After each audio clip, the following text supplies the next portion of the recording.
नमस्कार दर्शकों, तो स्वागत है आपका हमारे चैनल धर्म गंगा सागर में। आज हम फिर हाजिर हैं ज्ञानवर्धक वीडियो लेकर। तो हमारा समस्त सभी दर्शकों से निवेदन है कि इस वीडियो को अंत तक जरूर देखें, क्योंकि आज का यह वीडियो बड़ा ही ज्ञान देने वाला होगा। हमें उम्मीद है कि आपको यह वीडियो जरूर पसंद आएगा। तो चलिए अब आपको बताते हैं कि आज का यह वीडियो किस बारे में बताएगा।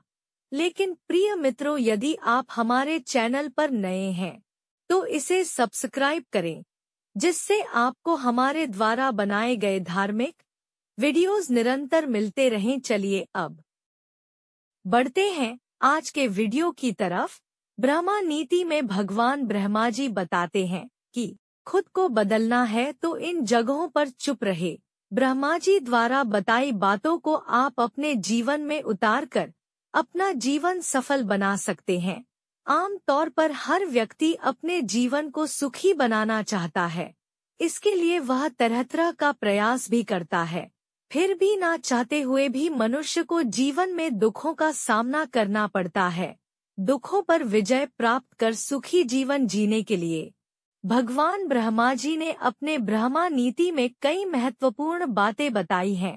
ब्रह्मा नीति के अनुसार हर मनुष्य को कुछ जगहों पर खामोश रहना चाहिए।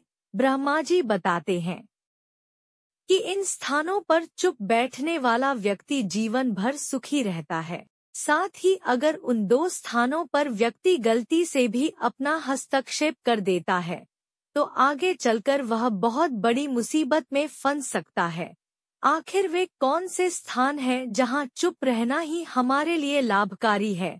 ब्रह्मा नीति में भगवान ब्रह्मा जी बताते हैं कि जहां पर लड़ाई झगड़ा हो रहा हो, उस जगह पर व्यक्ति को हमेशा खामोश रहना चाहिए।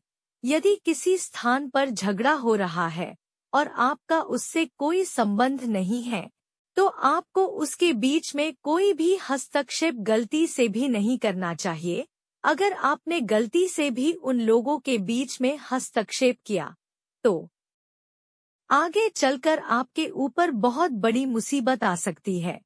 इसलिए झगड़े वाले स्थान पर मौन रहना ही अच्छा है। भगवान ब्रह्मा जी के अनुसार अगर किसी स्थान पर लोग खुद की तारीफ ही कर रहे होते हैं तो वैसे स्थान पर खामोश रहना चाहिए।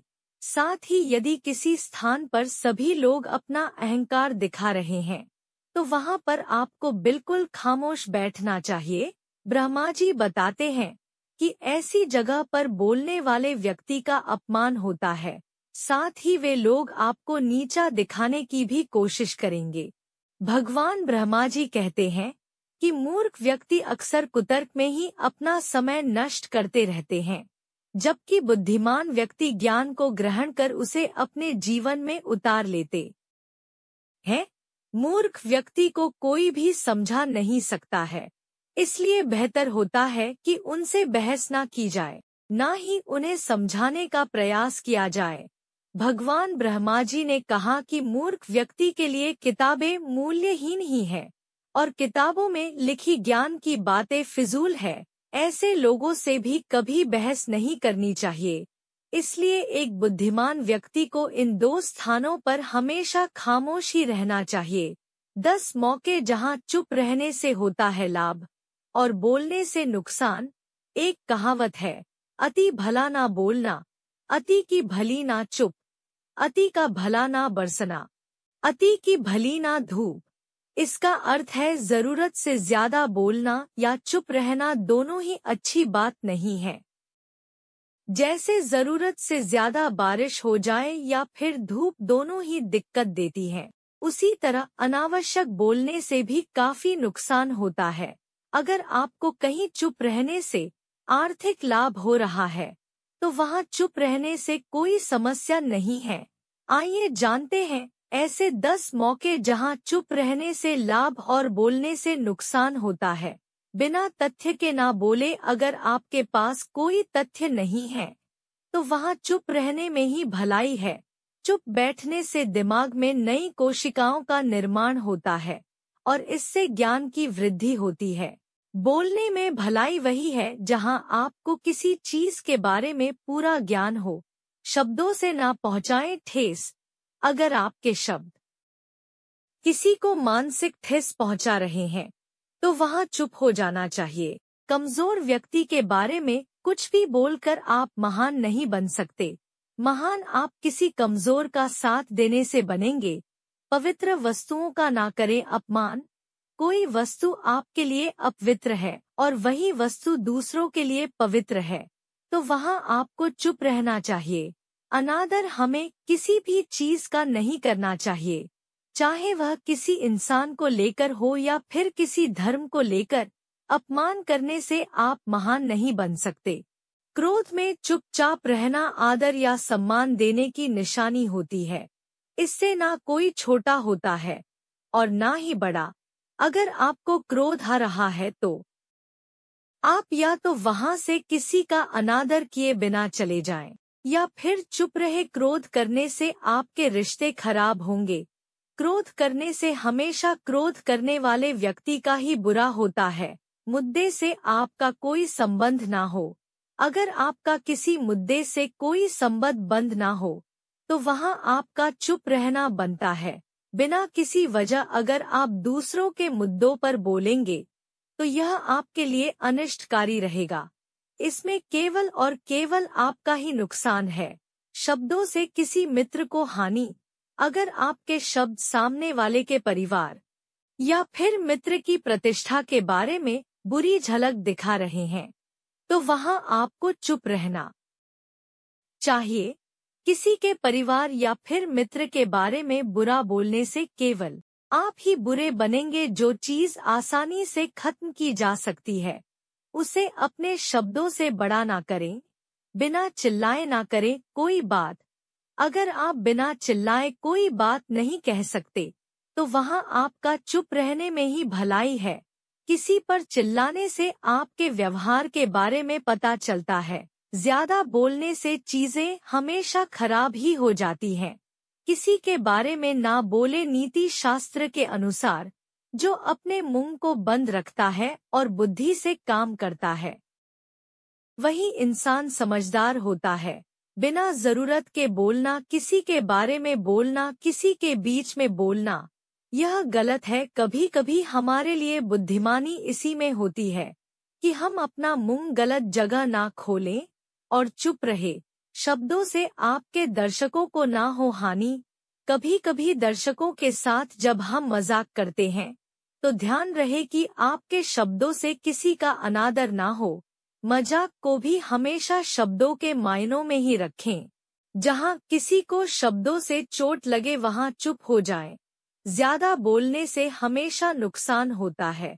किसी और की प्रतिष्ठा को ना पहुंचाएं हानि। यदि आपके शब्दों से किसी और की प्रतिष्ठा को ठेस पहुंच रही है तो वहां आपको चुप हो जाना चाहिए। जब कोई व्यक्ति आपके सामने नहीं है तो आप उस व्यक्ति के बारे में बुरे शब्द किसी तीसरे व्यक्ति के सामने नहीं बोले।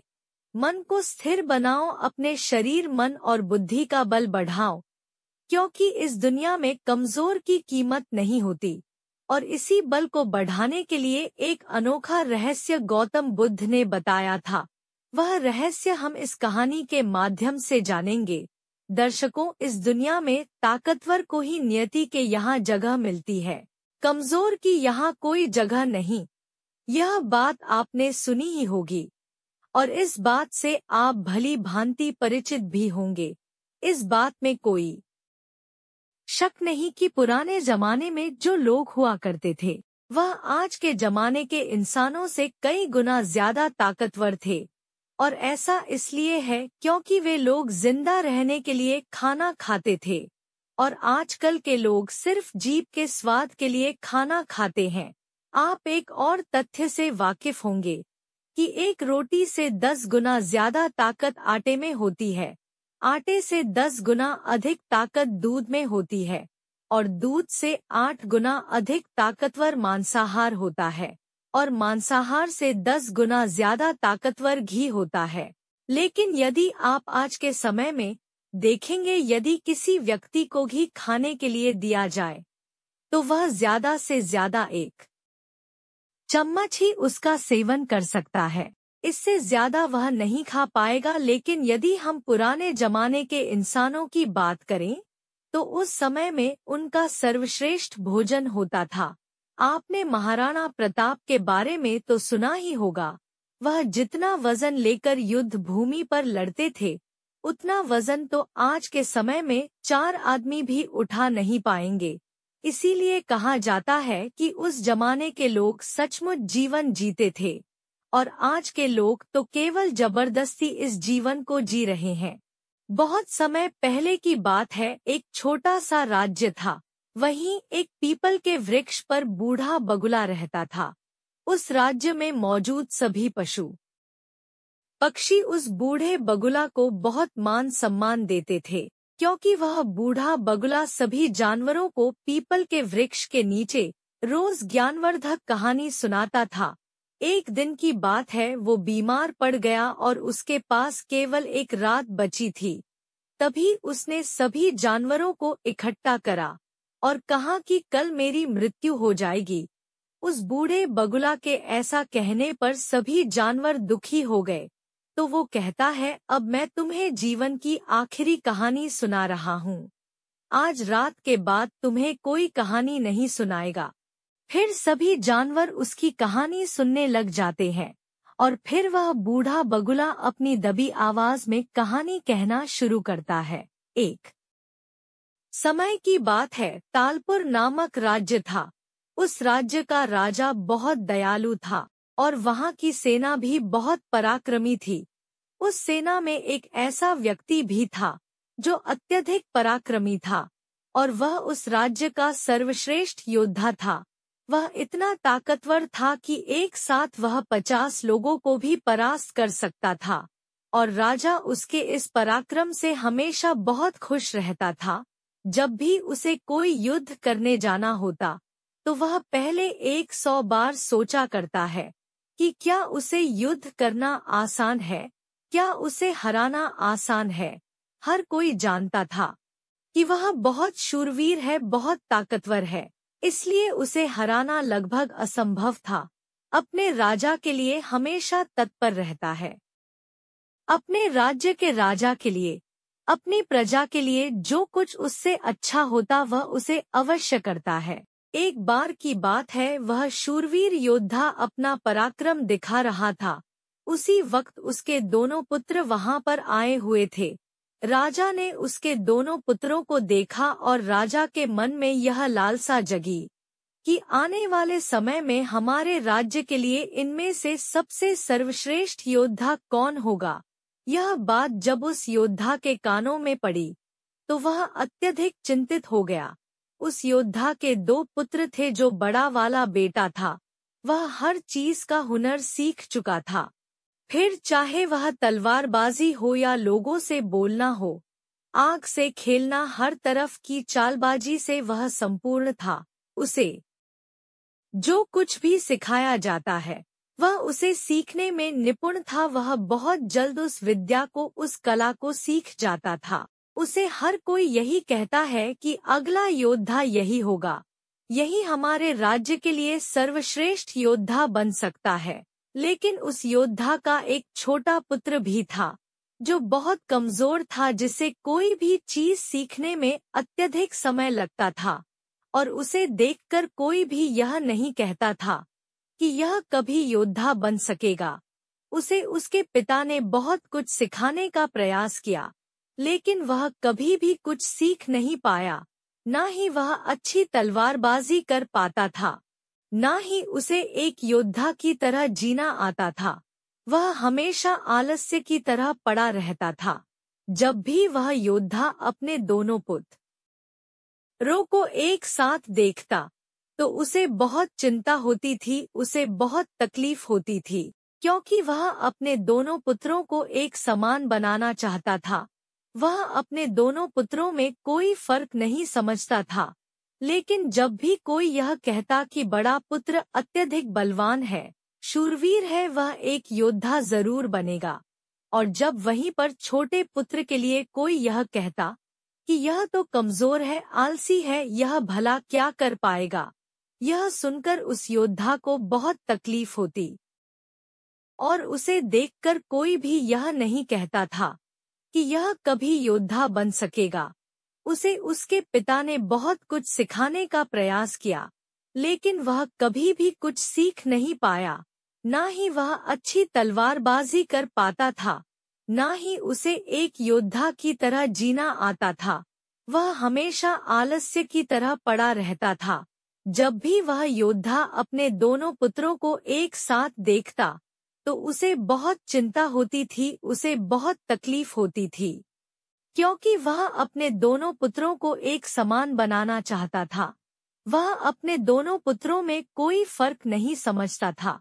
लेकिन जब भी कोई यह कहता कि बड़ आप पुत्र अत्यधिक बलवान है, शूरवीर है, वह एक योद्धा जरूर बनेगा, और जब वहीं पर छोटे पुत्र के लिए कोई यह कहता कि यह तो कमजोर है, आलसी है, यह भला क्या कर पाएगा, यह सुनकर उस योद्धा को बहुत तकलीफ होती थी, बहुत दुख होता था। लेकिन वह योद्धा यह जानता था कि इसमें उसके छोटे बेटे की कोई गलती नहीं है। उसका व्यवहार दूसरों से अलग है और यह दूसरों से थोड़ा कमजोर है, लेकिन इसकी कुछ बातों का ध्यान रखना होगा, तभी यह दूसरों के साथ पराक्रमी बन सकता है, दूसरों जैसा तलवारबाज बन सकता है, दूसरों जैसा सर्वश्रेष्ठ योद्धा भी बन सकता है। इस बात का ध्यान रखते हुए वह योद्धा अपने उस बेटे को लेकर एक बुद्ध के पास पहुंचा। यह वही आश्रम था जहां उस योद्धा ने भी शिक्षा ग्रहण की थी। वह उस बुद्ध को भली भांति जानता था और यह भी जानता था कि वह बुद्ध उसके छोटे बेटे को शिक्षा अवश्य देंगे, जिससे वह भी अन्य लोगों की तरह पराक्रमी और शूरवीर बन सकता है। वह उसे उन बुद्ध के पास ले गया, उन्हें प्रणाम किया और कहने लगा, हे गुरुवर, मैं चाहता हूँ कि मेरा बच्चा आपसे शिक्षा ग्रहण करे। यह थोड़ा आलसी है, थोड़ा कमजोर है और यह कभी कुछ सीखना ही नहीं चाहता है, जबकि मेरा बड़ा बेटा बहुत साहसी है, शूरवीर है, ताकतवर है, पराक्रमी है और इस राज्य को ऐसे ही लोगों की आवश्यकता है। लेकिन मेरा यह छोटा बेटा जो कि मेरी चिंता का कारण बना हुआ है, मैं चाहता हूँ कि यह भी पराक्रमी बने, शूरवीर बने, ताकतवर बने, ताकि इस राज्य का हर कोई इसके भी गुण गाए। मैंने बहुत प्रयास किया, मैंने कई तरह के उपाय भी किए ताकि यह अपने जीवन में कुछ कर सके, कुछ सीख सके, लेकिन यह कभी कुछ सीखना ही नहीं चाहता। मैं चाहता हूँ कि मेरे दोनों पुत्र बराबर ताकतवर बने, पराक्रमी बने, किसी में कोई कमी ना हो, इन दोनों को एक बराबर अधिकार मिले। लेकिन यह अपने आलस के कारण, अपनी कमजोरी के कारण हमेशा पीछे रह जाता है।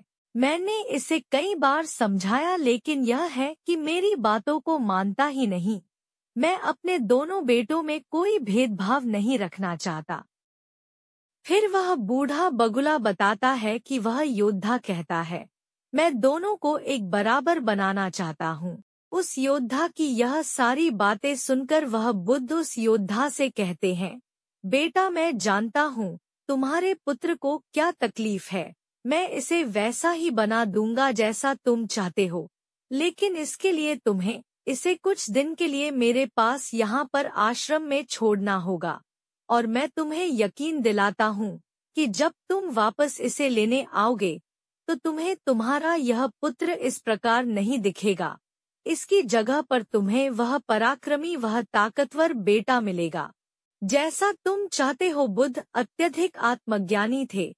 वे उस योद्धा के पुत्र को देखकर यह समझ चुके थे कि उसे क्या तकलीफ है, उसके भी चुप रहने के फायदे से उसे किस तरह से ठीक किया जा सकता है, उसे किस तरह से पराक्रमी बनाया जा सकता है, क्योंकि आखिर वह एक ऐसे योद्धा का पुत्र है जिसे अभी तक कोई हरा नहीं सका था। बस उसे इस बात का एहसास करवाना ही काफी था। उस बुद्ध के कहने पर उस योद्धा ने अपने पुत्र को वहीं पर छोड़कर वापस अपने घर की ओर लौट जाता है। उसके बाद उस योद्धा का वह पुत्र एक शिष्य बनकर उन बुद्ध के आश्रम में रहने लगता है, यहाँ के सारे कामकाज करने लगता है। वहाँ पर वह सीखने लगता है, समझने लगता है। और इसी प्रकार कई दिन बीत जाते हैं और एक दिन सही समय आने पर वह बुद्ध उस योद्धा के पुत्र से कहते हैं, बेटा चलो आज मैं तुम्हें कुछ दिखाना चाहता हूँ। इतना कहकर वह बुद्ध उस योद्धा के पुत्र का हाथ पकड़ लेते हैं और उसे लेकर एक पहाड़ी की ओर ऊपर की ओर बढ़ चलते हैं। उस पहाड़ी के ऊपरी छोर पर ले जाकर वह बुद्ध उस पुत्र से कहते हैं, बेटा आज मैं तुम्हें कुछ सिखाने वाला हूँ। बेटा तुम्हें ध्यान से सीखना होगा, क्योंकि यदि तुमने आज यह बात नहीं सीखी तो तुम अपने जीवन में कुछ नहीं कर पाओगे, कुछ नहीं सीख पाओगी और हमेशा लोग तुम्हें कमजोर और असहाय समझेंगे। फिर वह बूढ़ा बगुला बताता है कि बुद्ध मुनि कहते हैं, उसी दृष्टि से तुम्हें देखा जाएगा। धीरे धीरे कई दिन बीत चुके थे और अब तुम्हारे घर जाने का वक्त भी करीब आ चुका है। इसलिए आज मैं तुम्हें यहाँ पर लेकर आया हूँ ताकि मैं तुम्हें सिखा सकूं, मैं तुम्हें यह समझा सकूं कि तुम इस धरती पर क्यों आए हो, तुम्हारे आने का क्या कारण है। इतना कहकर वह बुद्ध उस पुत्र को ऊपर की ओर इशारा करते हुए कहते हैं, ऊपर ध्यान से देखो उस चील को। उस चील ने अपने पंजों में अपना नवजात शिशु पकड़ रखा है। वो चील ऊपर की ओर बढ़ती जा रही थी। वो इतनी ऊपर जाती कि बादलों को चीर कर बादलों से भी ऊपर बढ़ती ही चली जाती है और वहां जाकर वह अपने बच्चों को छोड़ देती है। यदि वह छोटा सा बच्चा डर गया, उसे इस समय चील ने अपने ही बच्चे को इस तरह से नीचे क्यों फेंक दिया। बुद्ध और शिष्य दोनों इस दृश्य को बड़े ही ध्यानपूर्वक देख रहे थे। जैसे ही उस चील ने अपने उस बच्चे को नीचे की ओर छोड़ा, वैसे ही बच्चा तेजी से एक पत्थर की भांति नीचे की ओर गिरता चला जा रहा था। और जब वह नीचे की ओर गिर रहा था तो उसने कई बार कोशिश की, कई बार प्रयास किए कि वह अपने पंखों को खोल सके, फड़फड़ा सके, जिससे वह उस हवा की रूख का फायदा ले सके, वह भी उड़ सके। लेकिन उसके कई अथक प्रयास के बाद भी उसके पंख नहीं खुल पा रहे थे और वह एक पत्थर की भांति तेजी से नीचे की ओर गिरता जा रहा था। जैसे जैसे वह नीचे गिरता जा रहा था, उसकी माँ भी ठीक उसके पीछे ही थी। उसने ऊपर से अपने पंजे में फिर एक बार अपने उस बच्चे को पकड़ लिया। एक बार फिर वह चील अपने उस बच्चों को लेकर आकाश में ऊपर ऊंचाई की तरफ बढ़ती चली जाती है और फिर से वह ऊंचाई पर जाकर अपने बच्चों को ठीक उसी प्रकार छोड़ देती है। यह देख योद्धा के पुत्र को कुछ समझ नहीं आ रहा था कि आखिर यह चील अपने बच्चे के साथ ऐसा क्यों कर रही है। यदि उसके बच्चे को कुछ हो गया तो फिर क्या होगा। चील लगातार इसी प्रक्रिया को दोहरा रही थी। बुद्ध अपने उस शिष्य का हाथ पकड़ते हुए एक पेड़ की ओर आगे बढ़े जहां पर वह चील रहा करती थी और उस जगह को दिखाते हुए वह बुद्ध उस योद्धा के पुत्र से कहते हैं कि इस जगह को ध्यान से देखो। ठीक इसी जगह पर वह चील और उसका बच्चा इस पेड़ पर रहते हैं। तुमने एक बात और गौर की होगी कि इस पेड़ पर तुम्हें अनेकों फूल देखने को मिल रहे होंगे, लेकिन जहाँ पर यह चील और इसका बच्चा रहता है वहाँ पर तुम्हें एक भी फूल नजर नहीं आएगा, क्योंकि फूल बड़े ही कोमल होते हैं और वह चील चाहती तो इन फूलों को अपने साथ जहाँ पर रहती है उसे वहाँ रख सकती थी, लेकिन वो जानती है कि फूलों में रहकर उसका बच्चा एक पक्षी बनेगा। लेकिन जब वह कांटों वाले घोंसले में रहेगा तभी एक चील बन पाएगा और एक चील के बच्चे को हर तरह की यातनाएं बचपन से ही सहनी पड़ती है ताकि वह अन्य पक्षियों की तरह कोमल ना बने, क्योंकि वह एक चील का पुत्र है और उसे चील की तरह अपना जीवन व्यतीत करना है। यदि वह बाकी पक्षियों की तरह बनेगा तो उसमें चील वाले वह स्वभाव नहीं होंगे और ना ही उसे कोई चील का पुत्र कह सकेगा। फिर वह बूढ़ा बगुला बताता है कि वे बुद्ध मुनि कहते हैं कि ठीक इसी प्रकार तुम भी एक शूरवीर योद्धा के पुत्र हो। यदि तुम चाहो तो अन्य लोगों की तरह अपना जीवन व्यतीत कर सकते हो। तुम फूलों का आनंद ले सकते हो, लेकिन तुम एक योद्धा के पुत्र हो, इसलिए तुम्हें भी कांटों की राहों पर चलना ही होगा। इन कांटों की राह पर चलकर ही तुम अपने आप को मजबूत बना पाओगे, अपने आप को शूरवीर और पराक्रम बना सकोगे। ठीक वैसा ही यह चील भी कर रही है। वे भी अपने पुत्र को पराक्रमी और शूरवीर बना रही हैं। वह अपने बच्चे को उड़ान भरना सिखा रही है। वह बार बार जाकर अपने बच्चों को इसीलिए नीचे पटक रही है, ताकि उसका बच्चा खुद बखूबी जीना सीख जाए।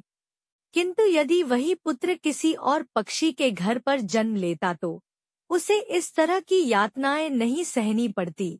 उसे इस तरह से किसी भी क्रिया से ना गुजरना पड़ता। वह फूलों के घोंसले में रह सकता था। वह फूलों में पैदा होता और फूलों में ही खत्म हो जाता। लेकिन चील के बच्चे का एक नियम होता है, एक नियति होती है कि नियति उसे तभी जिंदा रखेगी जब वह पराक्रमी होगा, शूरवीर होगा, और उसे वह सारे हुनर, वह सारे पराक्रम सीखने ही होंगे। ठीक उसी प्रकार तुम भी एक शूरवीर योद्धा के पुत्र हो, एक पराक्रमी योद्धा के पुत्र हो, इसलिए तुम्हें भी वह हुनर सिखाना ही पड़ेगा।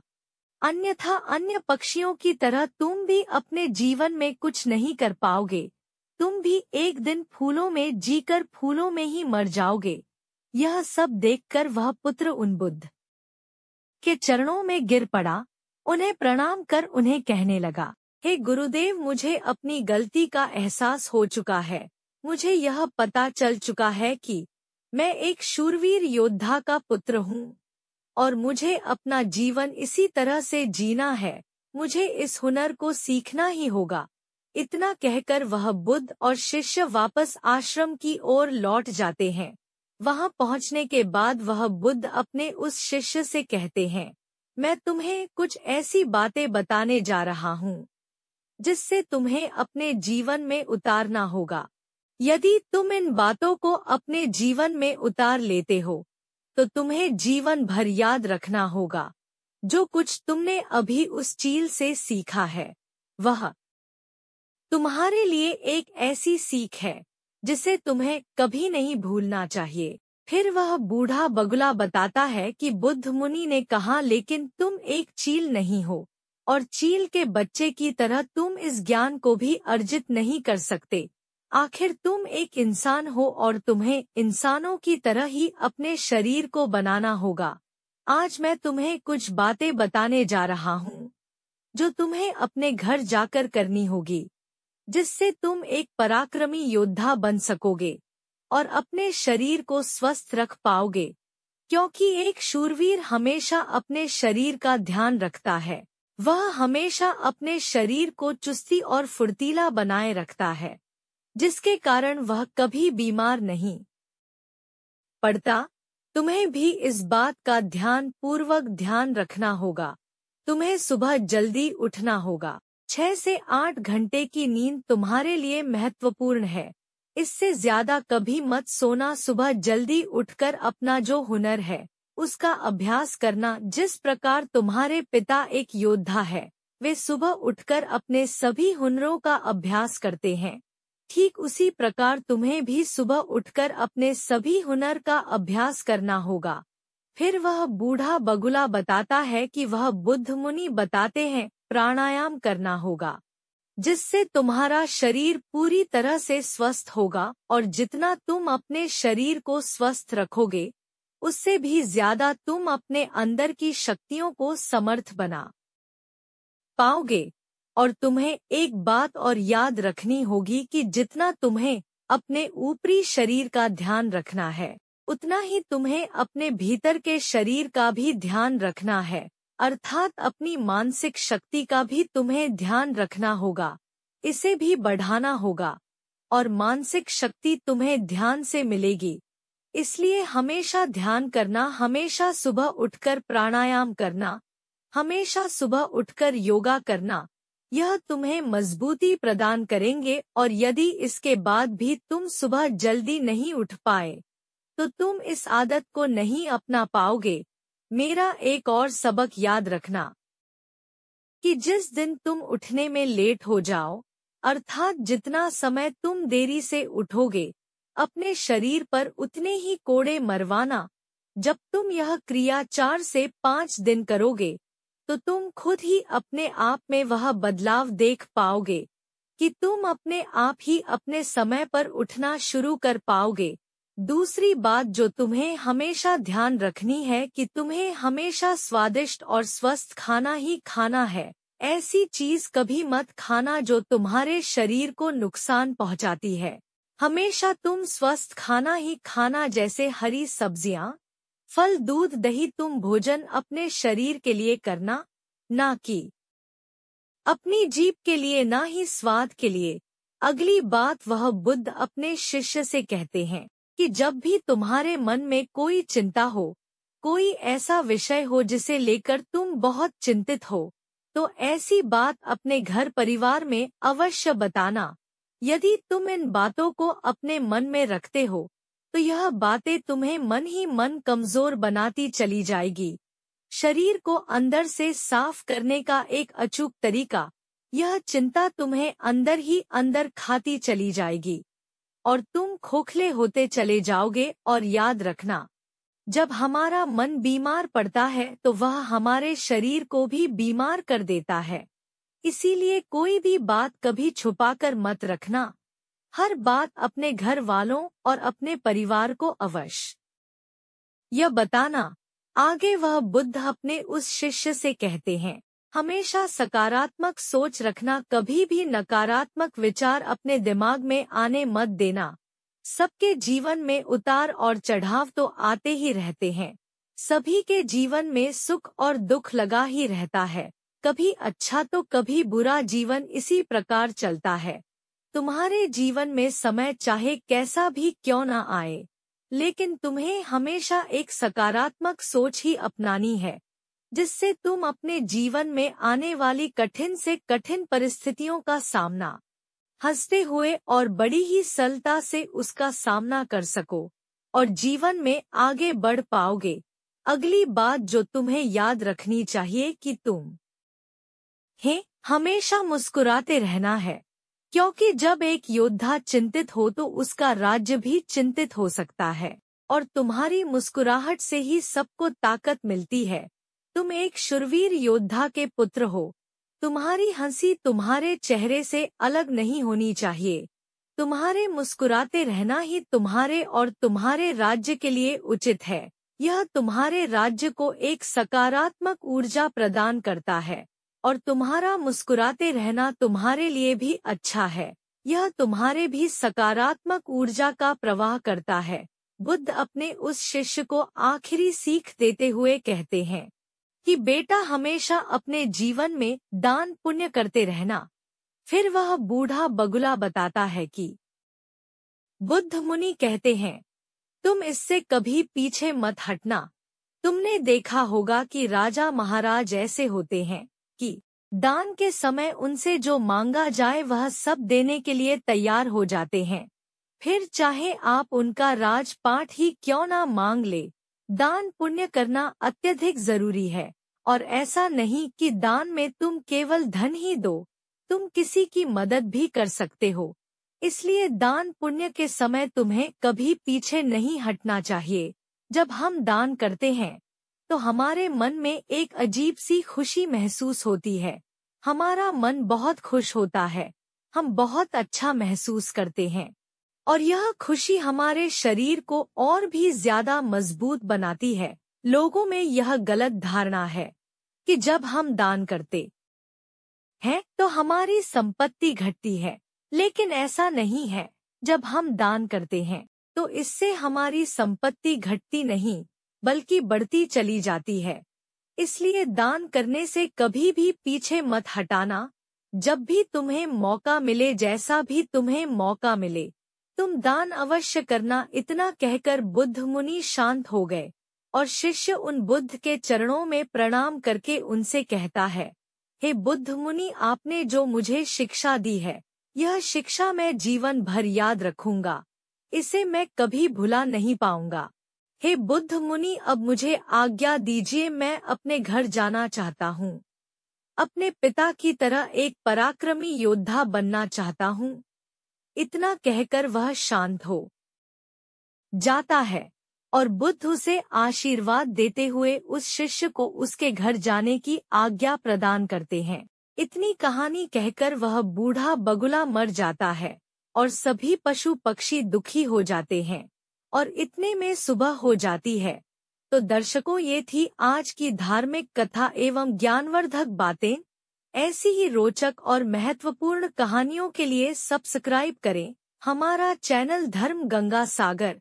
और यदि आपको आज का यह वीडियो पसंद आया हो तो कमेंट करके बताएं।